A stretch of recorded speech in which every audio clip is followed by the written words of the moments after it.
اعوذ باللہ من الشیطان الرجیم بسم اللہ الرحمن الرحیم ذالک بأن اللہ هو الحق وأنہ یحیی الموتى وأنہ علی کل شیء قدیر۔ ذالک یہ اللہ ہے، بأن اللہ بے شک اللہ تعالیٰ هو الحق وہی حق، وَأَنَّهُ يُحْيِي الْمَوْتَى اور بے شک وہ اللہ ہی مردوں کو زندہ کرے گا، وَأَنَّهُ عَلَى كُلِّ شَيْءٍ قدیر اور بے شک اللہ ہی ہر چیز پر قدرت رکھنے والا ہے۔ پچھلے درس میں اللہ رب العزت نے کچھ مثالیں دی تھیں قیامت کے حوالے سے، جو کہتے تھے مشرکین مکہ کہ جب انسان قبر میں چلا جائے گا، جسم ختم ہو جائے گا، ہڈیاں ختم ہو جائیں گی، دوبارہ انسان کی تخلیق کیسے ہوگی، دوبارہ کیسے اس کا جسم بنے گا، کیسے دوبارہ زندگی اسے ملے گی۔ تو اللہ رب العزت نے مثالیں دی تھیں انہیں، اور انہیں کہا تھا کہ دیکھو تمہیں بھی تو اللہ نے مٹی سے پیدا کیا پہلی دفعہ، پھر ماں کے پیٹ کے اندر نطفے کی شکل میں گئے، پھر مختلف اس کے اندر تبدیلیاں آئیں، پھر بچے کی شکل میں اللہ رب العزت نے تمہیں باہر نکالا، پھر مختلف مراحل زندگی کے وہ سارے اللہ رب العزت نے اشارہ کیا کہ ذرا بتاؤ یہ کام کون کرتا ہے۔ جس اللہ کے پاس یہ قدرت ہے کہ مٹی کے کچھ ذروں سے جسم انسانی جسم بنا سکتا ہے، اس اللہ کے لیے کیا یہ مشکل ہے کہ دوبارہ انسان کو تخلیق کر دیں۔ پھر اللہ رب العزت نے دوسری مثال دی تھی کہ تم کئی دفعہ اپنی زندگی میں اس کا مشاہدہ کرتے ہو کہ زمین کئی مہینوں سے کئی سالوں سے مردہ پڑی ہوتی ہے، اچانک اللہ رب العزت بارش جب آتی ہے اللہ کی طرف سے تو دوبارہ آپ کو زمین کے اندر فصلیں، زمین کے اندر غلہ، زمین کے اندر سبزہ، مختلف چیزیں نکلنا شروع ہو جاتی ہیں۔ تو وہ ظاہر ہے ان پودوں کے، ان غلوں کے، اس سبزے کے جو بیج ہوتے ہیں وہ کون محفوظ رکھتا ہے زمین کے اندر۔ تو اب اللہ رب العزت نے یہ دو مثالیں دینے کے بعد فرمایا ذالک وہی اللہ جو انسان کی تخلیق کرتا ہے، جو ماں کے پیٹ کے اندر شکلیں بناتا ہے، ماں کے پیٹ کے اندر انسان کو رزق پہنچاتا ہے، ماں کے پیٹ کے اندر بچے کی حفاظت کرتا ہے، نشو و نما کرتا ہے، پھر انسان جب باہر آتا ہے جو اس کی نشو و نما ہوتی ہے، جو اس کی ضروریات پوری کرتا ہے، وہ جو بارشیں برساتا ہے، وہ جو زمین سے مختلف غلے نکالتا ہے، مختلف اناج نکالتا ہے، یہ بہت خوبصورت رنگ رنگ قسم کے پھول اور پودے جو آپ کو نظر آتے ہیں زمین کے اندر، جو اللہ یہ کام کرتا ہے بِأَنَّ اللَّهَ هُوَ الْحَقُّ، یہی سچا اللہ ہے، یہی وہ اللہ ہے جو حق ہے، اس کے بغیر کوئی اگر دعویٰ کرے کہ کوئی یہ کام کر سکتا ہے یا اس کا کوئی شریک ہے، فرمایا وہ سب باطل ہے، صرف اللہ کی ذات ہی حق ہے، صرف یہی سچ ہے۔ اس دنیا کا سب سے بڑا سچ کہ اللہ وحدہ لا شریک ہے، اس دنیا کا سب سے بڑا سچ یہی ہے کہ اس کے پاس قدرت ہے، وہ جو چاہے کر سکتا ہے۔ وَأَنَّهُ يُحْيِي الْمَوْتَى اور وہی اللہ جس کے پاس جو سچا ہے اور جس کے پاس قدرت اور اختیار ہے، جو وحدہ لا شریک ہے، جس کے پاس حکمت اور علم ہے، وہی اللہ مردوں کو بھی زندہ کرے گا اور وہی اللہ ہر چیز پر قدرت رکھتا ہے۔ تو اللہ رب العزت نے یہ مثالیں دے کر انسان کو سمجھایا۔ وَأَنَّ السَّاعَةَ آتِيَةٌ اور فرمایا بے شک قیامت آنے ہی والی ہے، بے شک قیامت آنے ہی والی ہے، اس کے آنے میں کوئی دیر نہیں ہے، اللہ کی قدرت سے یہ ناممکن نہیں ہے، اور قیامت آنے ہی والی ہے، لا ریب فیہا اس میں کوئی ریب اور شک اور شبہ نہیں ہے، قیامت کے آنے میں کوئی شک و شبہ نہیں ہے۔ وَأَنَّ اللَّهَ يَبْعَثُ مَنْ فِي الْقُبُورِ اور بے شک اللہ تعالیٰ یبعث اٹھائے گا من فی القبور جو قبروں میں چلا جائے گا، جو اس دنیا سے چلا جائے گا اگلی دنیا میں منتقل ہو جائے گا، اللہ رب العزت فرماتے ہیں یہ اللہ کے اوپر لازم ہے کہ اللہ اس کو کھڑا کرے گا۔ اگر اللہ اس کو کھڑا نہ کرے، قیامت کا دن نہ آئے اور حساب کتاب نہ ہو، یہ حکمت کے خلاف ہے، یہ اللہ کی حکمت کے خلاف ہے۔ کوئی حکیم ذات یہ کام نہیں کر سکتی۔ دنیا میں آپ کسی کو اپنا مال و دولت دیتے ہیں، اپنا پیسہ دیتے ہیں، کوئی امانت دیتے ہیں، ایک وقت آتا ہے آپ اس سے حساب کتاب لیتے ہیں کہ بھائی اتنے عرصے سے آپ کو پیسہ دیا ہوا ہے، آپ استعمال کر رہے ہیں، ذرا بتاؤ کیا کچھ کمایا، کیا نقصان ہوا۔ یہ دنیا میں ہر آدمی ایسا کرتا ہے، اگر نہ کرے تو لوگ اس کو بے وقوف کہتے ہیں کہ دیکھو اس کو پیسہ دیا ہوا ہے پوچھ نہیں رہا۔ جب اللہ نے زندگی دی ہے، انسان کو اختیار دیا ہے تو اس کی حکمت کا تقاضا یہی ہے کہ ایک دن آئے اور اس سے پوچھے کہ ہاں میں نے تجھے کچھ امانتیں دی تھیں، میں نے تجھے کچھ زندگی کی مہلت دی تھی، میں تجھے عقل و شعور تجھے دیا تھا، مختلف نعمتیں دی تھیں، اختیار دیا تھا، ذرا بتاؤ کہ اس اختیار کا کیسے استعمال کیا تھا، میری نعمتوں کا کیسے استعمال کیا تھا۔ تو اللہ فرماتے ہیں اللہ ضرور قبروں سے لوگوں کو اٹھائے گا اور وہ اللہ کے سامنے پیش ہوں گے۔ وَمِنَ النَّاسِ مَن يُجَادِلُ، صحیح تھے، وَمِنَ النَّاسِ مَن يُجَادِلُ، اور لوگوں میں سے کچھ ایسے ہیں مَن يُجَادِلُ فِي اللَّهِ، جو مجادلہ کرتے ہیں، بحث مباحثہ اور جھگڑا کرتے ہیں فی اللہ، اللہ کے بارے میں،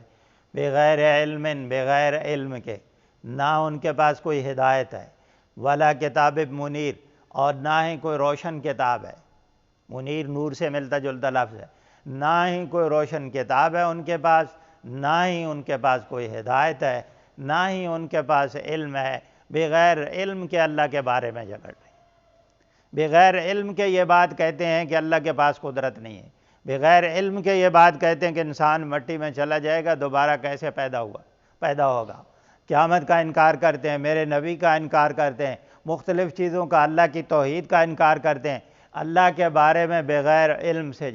یعنی علم بھی نہیں ہے، جہالت ہے، جہالت کی بنیاد پر یہ کام کر رہے ہیں۔ وَلَا ہُدًى، اور نہ ہی خود بھی ان کے پاس علم نہیں ہے اور نہ ہی وہ ہدایت لینا چاہتے ہیں، نہ ہی کسی صاحب علم کے پاس بیٹھ کر کچھ رہنمائی لے لیں۔ اگر ان کے پاس خود نہیں علم ہے، خود صلاحیتیں نہیں ہیں، میرے نبی کے پاس بیٹھ جائیں، کسی اور صاحب علم کے پاس بیٹھ جائیں، ان کو پتہ چل جائے گا۔ ولا کتاب منیر، اور نہ ہی کسی آسمانی کتاب سے فائدہ اٹھانے کے لیے تیار، نہ اللہ کی کتاب سے فائدہ اٹھا رہے ہیں، نہ کسی صاحب علم سے رہنمائی لے رہے ہیں، نہ خود ان کے پاس کوئی عقل اور شعور اور علم ہے، جو اللہ نے ان کو صلاحیتیں دی ہیں ان کو استعمال نہیں کر رہے۔ تو اللہ فرماتے ہیں بغیر علم کے اللہ کے بارے میں، یعنی دلائل کی بنیاد پر یہ ناکام ہے۔ یہ جو بتوں کی عبادت کرتے تھے، ان کے پاس ان کی کیا لاجک تھی سوائے اس کے کہ وہ کہتے تھے ہمارے آباء و اجداد یہ کام کر رہے ہیں۔ تو اللہ رب العزت فرماتے ہیں ان کے پاس نہ علم ہے، نہ ان کے پاس کوئی ہدایت ہے، نہ کسی روشن کتاب کی ان کے پاس کوئی دلیل ہے۔ ثانی عطفہ لیضل عن سبیل اللہ، وہ اپنے پہلو کو موڑتا ہے، گردن کو موڑنا، ثانی عطفی لیضل عن سبیل اللہ، تاکہ وہ اللہ کے راستے سے گمراہ کر۔ ایک کردار کی اللہ بات کر رہے ہیں کہ کچھ کردار ایسے ہیں، کچھ ایسے لوگ بھی ہیں جو بغیر علم کے اللہ کے بارے میں، بغیر کسی ہدایت اور رہنمائی کے اور بغیر کسی کتاب کے اللہ کے بارے میں جھگڑتے ہیں، اللہ کے شریک بنانے پر مصر ہیں، اور تکبر اور فخر اور غرور ہے، اپنی گردن کو موڑ رہے ہیں، پہلو طئی کر رہے ہیں، میرے نبی کی طرف آنے کے لیے تیار نہیں ہے، میری کتاب سے فائدہ اٹھانے کے لیے تیار نہیں ہے، تکبر اور فخر اور غرور ہے، اور وہ مقصود خود بھی ہیں ایسے اور دوسرے لوگوں کو بھی اللہ کے راستے سے گمراہ کرنا چاہتے ہیں۔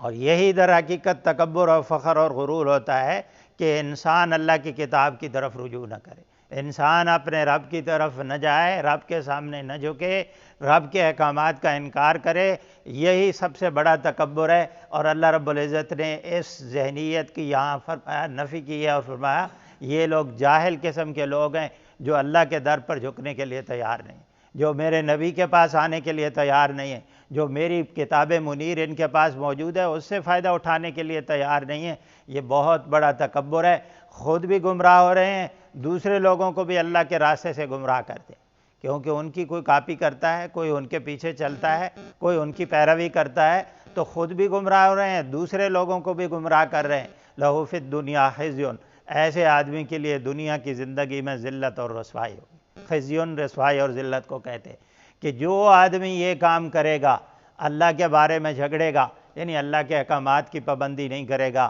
اور جہالت کا مظاہرہ کرے گا اور ہدایت اور رہنمائی نہیں حاصل کرے گا، اللہ کی کتاب سے فائدہ نہیں اٹھائے گا اور تکبر اور فخر اور غرور کرے گا، اس کی نیاز جبیں جھکنے کے لیے تیار نہیں، اللہ کے سامنے جھک جائے، وہ اللہ کے احکامات کے سامنے جھکنے کے لیے تیار نہیں ہے۔ فرمایا ایسا آدمی دنیا کی زندگی میں اس کے لیے ذلت اور رسوائی ہوگی، یعنی دنیا میں بھی اگر آپ عزت چاہتے ہیں، دنیا میں امن اور سکون چاہتے ہیں، دنیا میں کامیابی چاہتے ہیں، تو اس کا طریقہ بھی کیا ہے کہ آپ کے اندر عاجزی آ جائے، آپ کتاب کے ساتھ وابستہ ہو جائیں، آپ ہدایت کا وہ جو نظام نبی علیہ الصلوۃ والسلام لے کر آئے ہیں، جو اللہ کی کتاب نے دیا ہے، اس کے مطابق زندگی گزاریں، کتاب و سنت کا علم حاصل کریں اور اس کے مطابق اپنے رب کی پہچان حاصل کریں، اپنے زندگی کا مقصد اس کے بارے میں باشعور ہو جائیں اور آخرت کی تیاری کریں۔ یہ اس علم کی بات ہو رہی ہے، وہ علم جو انسان کی سیدھے راستے کی طرف رہنمائی کرتا ہے۔ تو فرمایا یہ وہ طریقہ ہے جس سے انسان عزتیں حاصل کرتا ہے،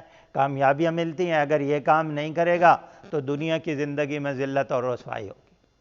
اگر اپنی مرضی کی زندگی گزارے گا، اپنے بنائے ہوئے کسی نظام کے تحت زندگی گزارے گا، اس کی معاشرت، معیشت، اخلاقیات، معاملات سارے اپنے مرضی سے اس کا تعین کرے گا، تو زندگی میں کبھی سکون نہیں آ سکتا، زندگی میں کبھی عزت اور کامیابی نہیں مل سکتی۔ یہ اللہ کا قاعدہ اور قانون ہے۔ وَنُذِيقُهُ يَوْمَ الْقِيَامَةِ عَذَابَ الْحَرِيقِ، اور ہم اس کو چکھائیں گے۔ نذیقہ ذائقے سے ملتا جلتا لفظ ہے،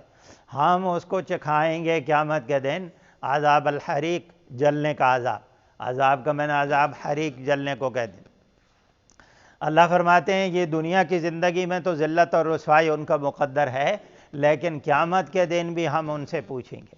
قیامت کے دن ہم ان سے پوچھیں گے کہ میری کتاب تمہارے پاس تھی، بتاؤ میری کتاب کے ساتھ کیا کیا ہے؟ میرے نبی تمہارے سامنے آئے تھے، ہدایت کا ایک نظام دیا تھا زندگی گزارنے کا، بتاؤ ذرا کیسے زندگی گزاری؟ میرے نبی کے بارے میں فَلَنَسْأَلَنَّ الَّذِينَ أُرْسِلَ إِلَيْهِمْ وَلَنَسْأَلَنَّ الْمُرْسَلِينَ، ہم جن کی طرف رسول بھیجے گئے ان سے بھی سوال کریں گے کہ بتاؤ ذرا رسولوں کے ساتھ کیا معاملہ کیا تھا، رسول جو کتاب لائے تھے اس کے ساتھ کیا معاملہ کیا تھا۔ تو یہ ہم ان سے بھی سوال کریں گے اور رسولوں سے بھی سوال کریں گے کہ انہوں نے اللہ کا پیغام پہنچا دیا تھا، اپنی ذمہ داری پوری کر دی تھی، لوگوں کا رویہ اور معاملہ ان کے ساتھ کیا تھا۔ یہ سارے رسولوں سے بھی سوال ہونے والے ہیں اور لوگوں کے سے بھی سوالات ہونے والے ہیں۔ تو اللہ رب العزت فرماتے ہیں ہم ان کو قیامت کے دن پھر جو ان کا رویہ ہوگا اس کے مطابق ہم قیامت کے دن ان کو جلنے کا عذاب دیں، یعنی قیامت کے دن بھی سزا ملنے والی ہے، قیامت کے دن بھی ایک بڑی پیشگی ہونے والی ہے، اور اس دن بھی ذلت اور رسوائی، اور دنیا کی زندگی میں بھی ذلت اور رسوائی۔ تو انسانیت کے لیے کامیابی کا یہی طریقہ ہے، امن اور سکون کا یہی طریقہ ہے کہ اللہ کے دی ہوئی نظام کے مطابق زندگی گزارے، اللہ کی دی ہوئی کتاب کے مطابق، نبی کی سنت اور سیرت کے مطابق۔ ذالک بما قدمت یداک، یہ کیوں ہو رہا ہے اس کے ساتھ؟ ذالک کا اشارہ یہ اوپر سزا کا جو اللہ نے فیصلہ سنایا، یہ اس کی طرف ہے۔ اللہ رب العزت فرماتے ہیں یہ دنیا کی ذلت اور رسوائی کیوں مل رہی ہے انسان کو؟ اللہ تو انسان سے محبت کرتا ہے، اللہ نے تو انسانوں کی ہدایت اور رہنمائی کا پورا انتظام کیا ہے، اس کے باوجود یہ ذلت اور رسوائی امت مسلمہ پوری دنیا میں ذلیل اور رسوا ہو رہی ہے، یہ کیوں ہو رہی ہے؟ اللہ رب العزت فرماتے ہیں بما قدمت یداک، یہ اس وجہ سے جو کچھ آپ نے اپنے ہاتھوں سے آگے بھیجا، جو آپ کے ہاتھوں کی کمائی ہے، یہ آپ کے اعمال کا نتیجہ ہے۔ ظہر الفساد فی البر والبحر بما کسبت ایدی الناس، یہ دنیا میں بحر و بر کے اندر جو فتنے اور فساد آپ کو نظر آتے ہیں، بما کسبت ایدی الناس، یہ لوگوں کے ہاتھوں کی کمائی ہے، یہ لوگوں کے اعمال کا نتیجہ ہے، یہ اللہ کی سرزمین ہے، یہاں اللہ کا حکم اور قانون چلنا چاہیے۔ اگر انسان بغاوت پہ اتر آئے، اللہ اور اس کے رسول کی نافرمانی کے مطابق زندگی گزارے، تو اللہ رب العزت فرماتے ہیں پھر اللہ کا قانون حرکت میں آتا ہے۔ تو اللہ فرماتے ہیں یہ آپ کے اپنے ہاتھوں کی کمائی ہے، یہ آپ نے اپنے ہاتھوں سے یہ سب کچھ بھیجا ہے، یہ آپ نے اپنے ہاتھوں سے اپنے آپ کو تباہی اور بربادی کی طرف دھکیلا ہے۔ وَأَنَّ اللَّهَ لَيْسَ بِظَلَّامٍ لِّلْعَبِيدِ، اور بے شک اللہ تعالیٰ تو اپنے بندوں پر ذرے کے برابر بھی ظلم نہیں کرتا۔ بے شک اللہ تعالیٰ لیسا نفی کے معنی میں ہے، ظلام مبالغے کا صیغہ ہے، ظلم سے ملتا جلتا لفظ ہے۔ اللہ فرماتے ہیں عبد سے بندوں کے اوپر، اللہ اپنے بندوں پر کبھی ظلم نہیں کرتا، ایک ذرے کے برابر بھی ظلم نہیں کرتا۔ بظاہر یہ مبالغے پر نفی ہے،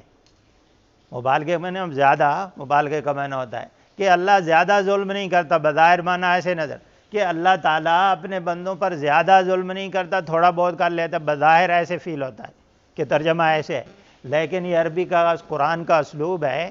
کہ یہ اصل میں نفی میں مبالغہ ہے، مبالغے کی نفی نہیں ہے، نفی میں مبالغہ ہے۔ اللہ نفی کر رہے ہیں کہ اللہ تو ایک ذرے کے برابر بھی ظلم نہیں کرتے،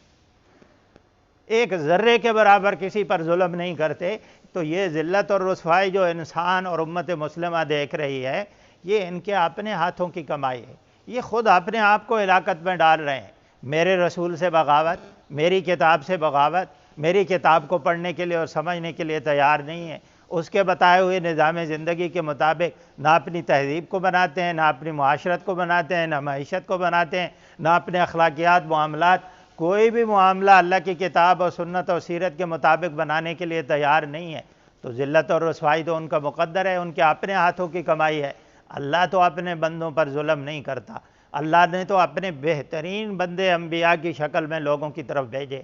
کہ لوگوں کو جھنجھوڑیں، لوگوں کو یاد دہانی کرائیں کہ یہ راستہ تباہی والا راستہ ہے،